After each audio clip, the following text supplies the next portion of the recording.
DT clothing is a very very very important. DT clothing में कपड़े भी आते हैं जो हम पहनते हैं, लाइक एक तो होता है डीटीज के कपड़े, विग्रह के वस्त्र, और एक होता है वस्त्र जिन पर विग्रह बने हुए हैं, जिनके ऊपर हरि नाम लिखा हुआ, हरि नाम चादर, हरि नाम कुर्ते, हरि नाम Beed bags, deities Beed bags. ये दोनों ही चीजों का बड़ा ख्याल रखना चाहिए। आजकल बड़ा प्रेवलेंट है, बहुत फैशनेबल हो गया है, सारे लोग हरि नाम चादर लेते हैं, टी शर्ट पहनाते हैं बच्चों को, उस पर भगवान की फोटोज होते हैं, फिर उसको बच्चे पहनकर बाथरूम जाते हैं, टॉयलेट जाते हैं बच्चे, और हम बड़े बड़े लोग भी उसको फिर बाथरूम में धोते हैं।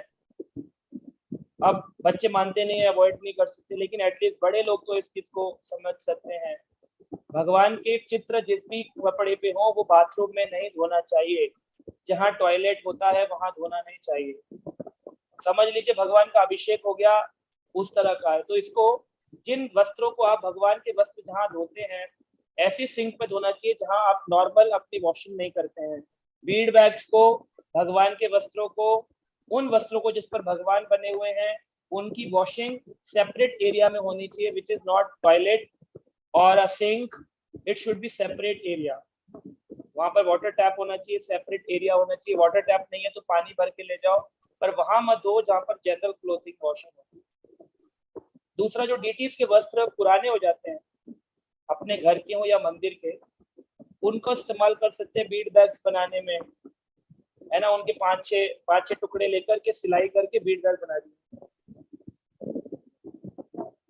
पर हमको कभी भी उन बीड बैग्स का, सॉरी, उन डीटी ड्रेसेस का यूटिलाइजेशन नहीं करना चाहिए फॉर रीमेकिंग। लाइक भगवान का वस्त्र मिल गया मंदिर से, उसका आपने काट के, भगवान के बड़े होते हैं घर में, छोटे विग्रह काट के घर के बना लिए, ऐसा नहीं करना चाहिए। भगवान से आने वाला प्रसाद दूसरे विग्रह को नहीं पहनाया जा सकता।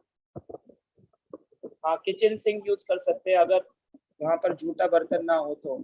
क्लीन होना चाहिए एरिया, क्लीन हो, वॉशिंग एरिया क्लीन होना चाहिए बस, और बाथरूम में तो बिल्कुल भी नहीं। तो इस तरह से भगवान के विग्रह के वस्त्र जो मिलते हैं मतलब मंदिर से कई बार सेल होते हैं, जैसे जगन्नाथपुरी का झंडा, और जाते हैं वहां से पटके मिलते हैं, चादर मिलती है, गले में वहां के पुजारी लोग कुछ पहना देते हैं, बाकी बिहारी से कुछ मिल गया, तो उसको जमीन पर फेंक देना, कहीं पर टांग देना, बाथरूम के हैंडल पर है या कहीं नलके पे बंधा हुआ है, ऐसे नहीं करना चाहिए। उनको संभाल के रखना चाहिए, या तो अपने रिस्ट पर बांध लेना चाहिए एज अ प्रसादम, या किसी डिवोटी को दे देना चाहिए एज अ गिफ्ट प्रसादम, या उनको लैमिनेट कराकर घर में वॉल हैंगिंग में टांग देना चाहिए। लेकिन उनको ड्रामा के कपड़े बनाए जा सकते हैं, उनके ड्रामेटिक्स के, जो कि भगवान के मंदिर में ड्रामा होते हैं, उसमें मुकुट बनाने के काम, बच्चों के लिए कुर्ते बनाने के काम, लेकिन लोअर द वेस्ट, कमर के नीचे के हिस्से के आइटम बनाने के लिए काम भगवान के कपड़े या भगवान का हरि नाम यूज नहीं होना चाहिए। उन कपड़ों पे जिसपे हरि नाम लिखा है अगर पहनना भी है तो वेस्ट से ऊपर होना चाहिए, वेस्ट से नीचे नहीं होना चाहिए। पता चला पैंट पे भी हरे कृष्णा लिखा हुआ है, पजामे पे भी हरे कृष्णा लिखा हुआ है, चप्पल पे भी हरे कृष्णा लिखा हुआ है, ये ठीक नहीं है। बहुत ज्यादा है तो टी शर्ट पे पहन सकते हैं, कुर्ते में, लेकिन उतना भी अवॉइड करें तो अच्छा है।